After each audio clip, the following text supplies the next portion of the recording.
Hello guys, welcome back to my channel and welcome to Faith Corner. So if you are new here, igama ngu AsandaNtini and I share content on all things lifestyle, Christian faith and law.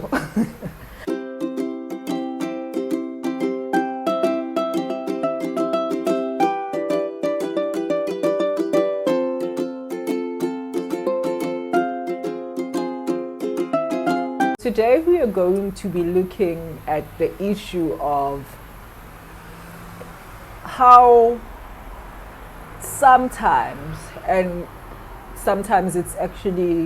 often it's actually a story of every person who's a Christian believer, that you go year after year and your prayer hasn't been heard. This week, I think it was Tuesday or Monday. Yeah, I think it was Tuesday because it was not Monday. I was reading the word and I went on to the first book of Samuel. I'm going to be sharing that today. I looked at Hannah and I wept as much as she wept, because I realized that there are certain prayers. There's a certain prayer that I've been praying for so many years, but each year feels the same. There are certain people that each year feels the same. And God took me to Samuel and said that maybe you've been praying this prayer wrong. Maybe what you should do is maybe dedicate whatever that you are asking for back to God and see what happens. I'm not saying that that's how things are going to change, but I just wanted to share how, even though I've been sharing like how God answered prayers that I've prayed for, how certain things have happened, and also shared on how if we are obedient to God, if we are certain things that we let go of, He will reward us. Or not just we will reward us, because He's not just a God who we can do things to please Him. He's God because He is just God. Don't get that wrong. But I've been sharing on how certain walks can lead to seeing certain fruits, seeing certain manifestations of our faith happening. And yeah, but I wanted to share today on somebody who might look at their life and say, I'm here. And trust me, it's not just you who's here. It's not just anybody else, but we are here and we feel the same. So let's go to First Samuel. It's actually loud. I'm outside. It's at night, but I don't understand why is it so loud. It's Friday. Okay, maybe that's why. Anyways, yeah, I'm not gonna start at the top of the book, but I'll just go on to verse 10. So context, if you're starting at the first, when you're starting at the first few verses, it speaks about Hannah and Penina, who were wives of Elkanah, and Hannah was loved by Elkanah as his wife, but God closed her womb. And Elkanah didn't stop loving his wife.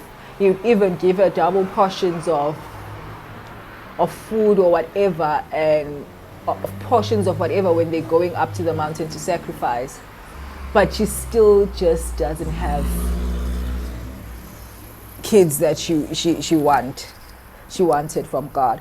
And maybe this is actually a story of how we shouldn't give up on our desires. There are certain people that when they pray, they pray a prayer of giving up, like, God, I would like to actually have this job, but let your will be done. That's not a genuine accepting of God's will. That's not a genuine accepting of God's will. If you are saying this is what I want, but if you don't want it, God put that desire in your heart for a reason. God put that desire of having children into Hannah's heart for a reason. And had she stopped wanting that, expecting that from God, I spoke about prayer and expecting God to give us certain things? Had she stopped expecting God to answer her? Had she stopped expecting God to remember her? Maybe she wasn't going to have her prayer answered, as you're going to see here. So maybe when you are praying, when you've been praying for this certain thing for many years, maybe just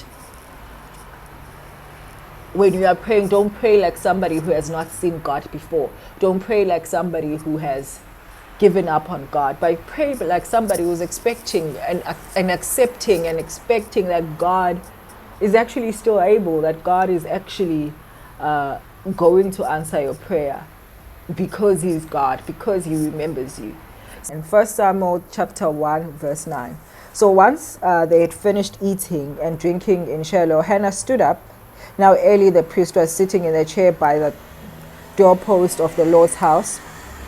In her anguish, Hannah prayed to the Lord, weeping bitterly, and made a vow, saying, Lord Almighty, if only you could look at your servant's misery and remember me.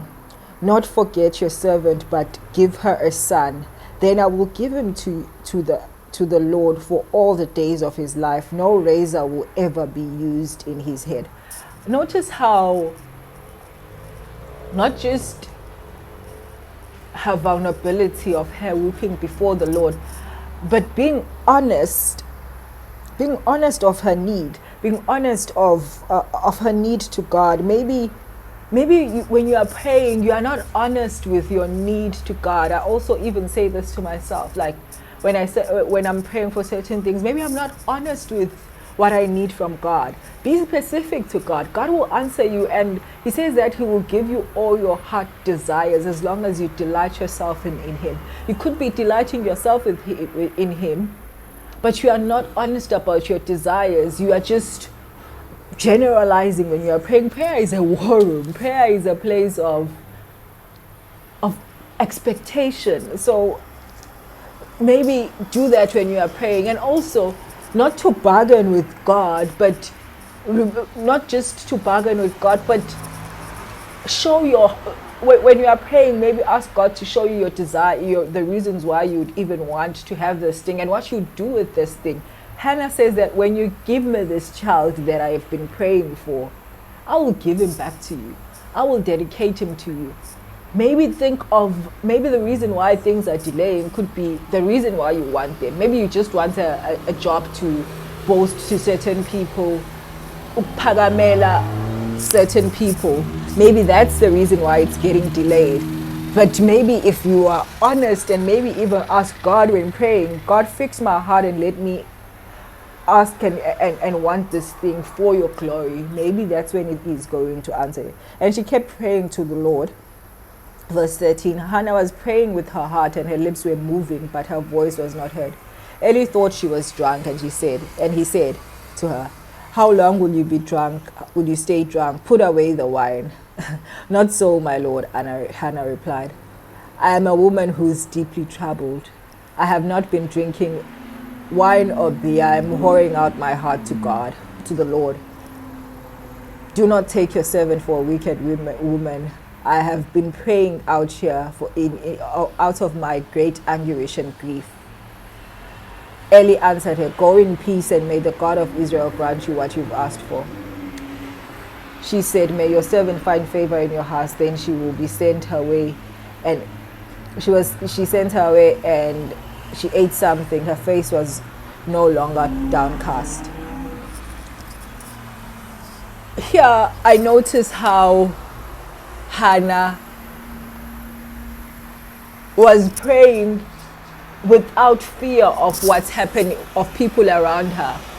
There are certain prayers and certain situations where you need to be honest, as I said, and I started here. Be honest with God, but also be honest with the people around you. Maybe the reason why your prayer is not being answered is because you are not being honest about the people around you who could bless you or even intercede on your behalf for whatever that you want. Be honest, be open, and say, I'm praying because this is what I want. I'm praying because my heart is in trouble. And notice how she doesn't even say specific things that she's praying for, but maybe that's what you'd want. I mean, when I ask for people for prayer or intercession, I never tell them what exactly we are praying for, but I just saying, Sizeni with your prayers. And some of my answered things have happened because of certain intercession from people.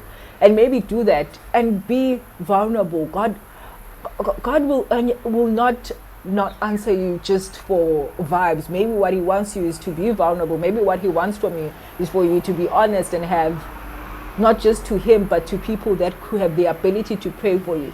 Go to a priest, go to a pastor and ask him to pray for you. In verse 19, early the next morning, they arose, worshipped before the Lord, and then went back to their home in Ramah. Elkanah made love to her wife, and the Lord remembered her. So in course of time, Hannah became pregnant and gave birth to a son. She named him Samuel, saying, because I asked the Lord for him. God remembered Hannah. Now, what I want you to take notice of here are two things.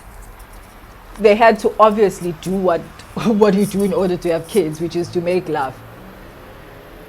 You can't be praying for a job and expect a job to come for you. Yes, miracles still happen, but you have to be actively looking for a job yourself.